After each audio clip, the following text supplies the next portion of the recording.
परिणय फुके महोदय, हा विषय अभिजित वंजारींनी लक्षवेधीच्या माध्यमातून मांडला. मी अनेक वेळा ओबीसीच्या संदर्भात विषय मांडलेला आहे आणि विशेष करून 2014 पासनं या देशात आणि भारताच्या इतिहासात पहिल्यांदा ओबीसी समाजाचं एक नेतृत्व माननीय मोदीजींच्या माध्यमातून या देशाच्या सर्वोच्च पदावर विराजमान झाले. त्यावेळेसपासून सातत्याने या देशभरात ओबीसीचं उत्खनन, ओबीसी मुख्य प्रवाहात आले पाहिजे आणि म्हणून अनेक योजना मोदीजींच्या माध्यमातून राबवण्यात आले. त्यात ओबीसी कमिशनला संविधानिक दर्जा देण्याचं काम मोदीजींनी केलं.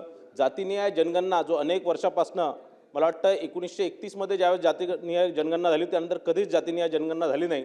ते एक ऐतिहासिक निर्णय माननीय मोदीजींच्या माध्यमातून या देशात लागू करण्यात आला. 2026 पासून हा जातीनिहाय जनगणनाची सुरुवात होणार आहे आणि निश्चितच त्यानंतर कोणत्या समाजाची किती लोकसंख्या आहे हे स्पष्ट होणार आहे.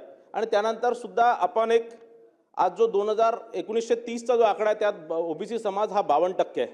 आज तो 60%च्या वर गेलेला आहे. पण माझा या माध्यमातून विनंती आहे की आपण ओबीसी समाजांसाठी जे आपण योजना आणतात तिथे त्यांच्या जातीनिहाय त्यांची लोकसंख्या प्रमाणात त्या निधीचं वितरित झालं पाहिजे. जसं अनुसूचित जातींसाठी त्यांच्या टक्केवारीनुसार, अनुसूचित जमातीसाठी त्यांच्या टक्केवारीनुसार, तसंच ओबीसी समाजासाठी त्यांच्या टक्केनुसार निधीचं वितरित झालं गेलं पाहिजे. माननीय फडणवीस साहेब 2014मध्ये ज्यावेळेस मुख्यमंत्री झाले आणि आजपर्यंत जवळपास महाराष्ट्रामध्ये 56 ओबीसी समाजासाठी 56 GR निघाले. त्यापैकी 52 GR हे फडणवीस साहेबांनी काढलेले आहे आणि याच्याकरता मी त्यांचा आभारसुद्धा मानतो. आणि पहिल्यांदा या महाराष्ट्रात ओबीसी मंत्रालयाची स्थापना माननीय फडणवीस साहेबांनी केलं. या उत्तरामध्ये माननीय मंत्री साहेबांनी राष्ट्रीय ओबीसी महासंघाचं एक हे दिलं आहे की राष्ट्रीय ओबीसी महासंघाच्या अनेक मागण्या पूर्ण केलेल्या आहे. अनेक मागण्यांचा उल्लेख त्यांनी याच्यात केला. त्याबद्दल मी त्यांचा आभार मानतो, कारण मी राष्ट्रीय ओबीसी महासंघाचा संस्थापक सदस्य आहे. अभिजित वंजारीजी त्याचे सदस्य आहेत आणि सातत्याने अनेक वर्षापासून आम्ही या ओबीसी चळवळीत काम करतोय. अतुल सावेजी ज्यावेळेस या विभागाचे मंत्री झाले मागच्या 1 वर्षापासून सातत्याने ओबीसी समाज या महाराष्ट्रातील ओबीसी समाजाला मुख्य प्रवाहात आणण्याचं काम ते करतात आहे. अनेक योजना त्यांनी आणलेल्या आहे आणि जे 36 हॉस्टेलची माननीय फडणवीस साहेब ज्यावेळेस मुख्यमंत्री होते 2018मध्ये त्यावेळेस त्यांनी घोषणा केली होती, ते पूर्ण करण्याचं काम अतुल सावेजींनी केलेलं आहे. आणि 72 हॉस्टेलचा जो त्यानंतर विजय वडेट्टीवार जे मंत्री झाले त्यांनी 72 हॉस्टेलचं सांगितलं होतं, पण ते त्यावेळेस झाले नव्हते. पण ते आज जवळपास 62 किंवा 65 हॉस्टेल सुरू करण्याचं काम अतुल सावे साहेबांनी केलेलं आहे. प्रत्येक जिल्ह्यात 2 असे सुरू करण्यात आलेलं आहे. आधार योजनेच्या माध्यमातून, स्वयं योजनेच्या माध्यमातून ज्या विद्यार्थ्यांना या कोणत्याही हॉस्टेलमध्ये जागा भेटत नाही त्यांना 40 ते 50 हजार रुपये देण्याचं काम सुद्धा राज्य सरकार करत आहे. पण आज गोंदिया आणि भंडारामध्ये आपण उल्लेख केला, भंडाऱ्याची जागा मिळाली, गोंदियाची जागा त्यात मिळालेली आहे. त्यात गोंदिया आणि भंडारामध्ये लवकरात लवकर हॉस्टेल सुरू झालं पाहिजे. आम्ही प्रत्येक DPTCमध्ये मी आणि अभिजित वंजारीजी हा विषय मांडतो आणि प्रत्येक याच्यात आम्हाला सांगण्यात येतं की राज्य शासन याच्यात निधी उपलब्ध करत नाही.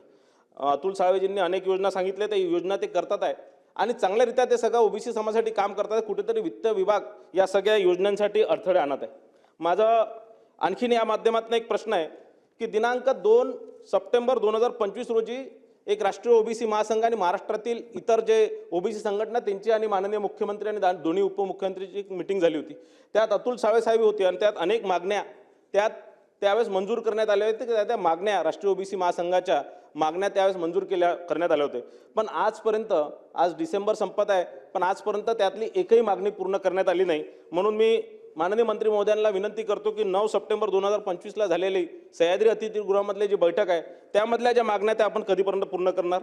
त्यानंतर दुसरं एक माझा जो प्रश्न आहे की याच्यात जी मला माहिती मिळाली आहे की महाज्योतीला एकूण तरतूद ही 297 कोटीची आहे आणि पुरवणी मागण्यामध्ये 526 कोटी रुपयाची मागणी केलेली आहे.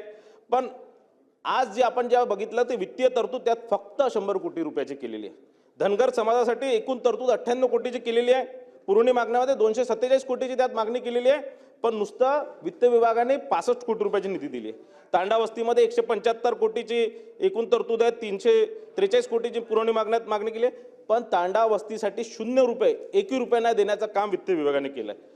परदेशी स्कॉलरशिपचं शिष्यवृत्तीचं जो काम आहे त्यात 2691 कोटीची मागणी केली आहे.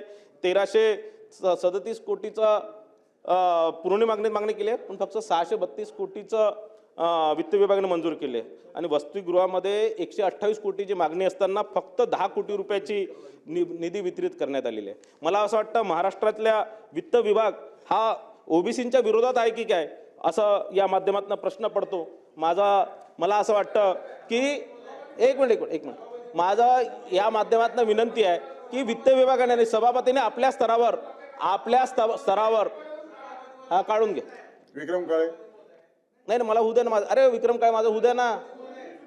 नाही सभापती महोदय कामकाजातून काढलं पाहिजे. आता आपण सगळे महायुतीमध्ये काम करतोय आणि आपल्या सरकारच्या विरोधात आपण बोलतोय किती चुकीचं आहे. हे बरोबर नाही ना. तुमच्याकडून तरी यापेक्षा नाही. परिणय फुके साहेब, सभापती महोदय रेकॉर्डवरून काढून टाका. काय महायुतीमध्ये आता एकत्र म्हणता तुम्ही सगळेजण आणि असं नाही ना दरेकरजी, असं आम्ही बोललो तर कसं, असं नाही ना. आपण भाऊ ना, मग एकमेकाचा आदर राखला पाहिजे ना. तेवढं काढून टाका ना. तेवढं काढून टाका सभापती महोदय. चुकीचं आहे ना. असं नाही ना सभापती महोदय. सभापती महोदय रुलिंग द्या ना.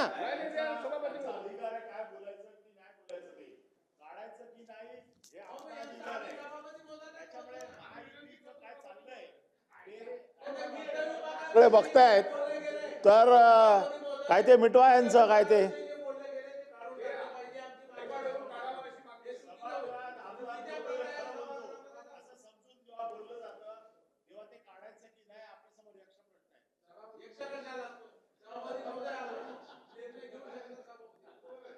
प्रवीण दरेकर.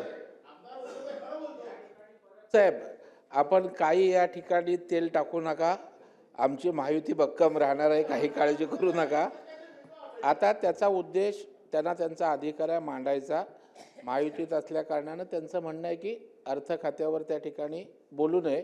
तर त्यांचा उद्देश फाईल जर थांबली असेल तर त्याचं त्यांनी वस्तुस्थिती मांडलेली आहे, का त्यांनी टीका केलेली नाही आहे.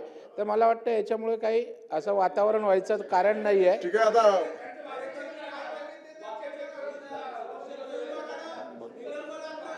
ठीक, घेतो नाही. ठीक आहे ना. ठीक आहे. अरे त्या दिरंगाई होते याचा अर्थ त्यांना अन्याय वाटतोय.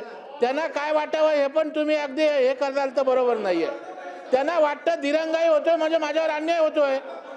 अरे हो ना. चला कन्क्लूड करा. फुकेजी कन्क्लूड करा. आता हे माननीय महाजन साहेब सभापती आले, आता महोदय, conclude करून टाका. माननीय सभापती महोदय, मी यामध्ये महाजन साहेब याची वाट बघत होते. मिटलं. हा मिटलं.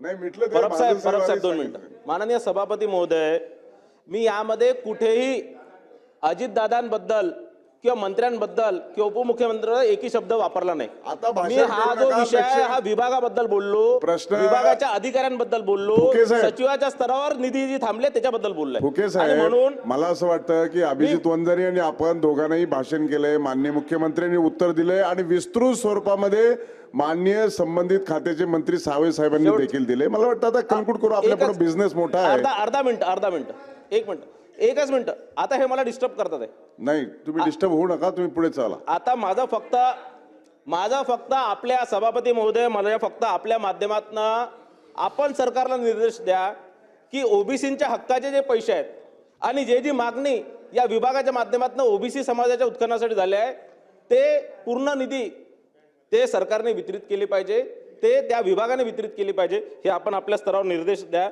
त्यानंतर 2 सप्टेंबर 2025 जो GR काढला तो GR रद्द करण्याचा किंवा त्यामध्ये जे सरसकट ओबीसी समाजाला म्हणजे मराठा समाजाला ओबीसी समाजाचे सर्टिफिकेट देण्याचे किंवा कुणबी समाजाचे सर्टिफिकेट देण्याच्या संदर्भात 9 सप्टेंबर 2025च्या मीटिंगमध्ये ठरलं होतं. त्याच्यातही कोणता निर्णय अद्याप आतापर्यंत झालेला नाही आहे. माझं या माध्यमातून मंत्री महोदयांना विनंती आहे की ज्या आमच्या मागण्या आहे ते पूर्ण आपण करावे आणि या संदर्भातलं आश्वासन आज या सभागृहात आपण द्यावं. माननीय मंत्री महोदय.